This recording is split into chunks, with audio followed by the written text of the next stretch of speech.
मित्रांनो, महाराष्ट्र शासनाकडून प्राथमिक शिष्यवृत्ती परीक्षा आणि प्रवेश प्रक्रियेबाबत एक महत्त्वाचा शासन निर्णय जाहीर करण्यात आला आहे. या शासन निर्णयानुसार इयत्ता 5वी स्तरावरील शिष्यवृत्ती परीक्षा तसेच इतर प्रवेश परीक्षांमध्ये विद्यार्थ्यांच्या गुणवत्तेच्या आधारे प्रवेश प्रक्रिया राबवण्यात येणार आहे. विद्यार्थ्यांनी मिळवलेल्या गुणांच्या आधारे प्रवेश यादी तयार करण्यात येईल. तसेच विविध प्रवर्गातील विद्यार्थ्यांच्या प्रवेशासंबंधी नियम स्पष्ट करण्यात आले आहेत.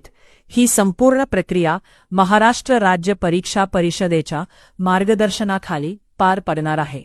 तसेच या शासन निर्णयाची संपूर्ण माहिती महाराष्ट्र शासनाच्या अधिकृत संकेतस्थळावर उपलब्ध करून देण्यात आली आहे. अशा महत्त्वाचा शिक्षण विषयक अपडेटसाठी आम्हाला नक्की फॉलो करा.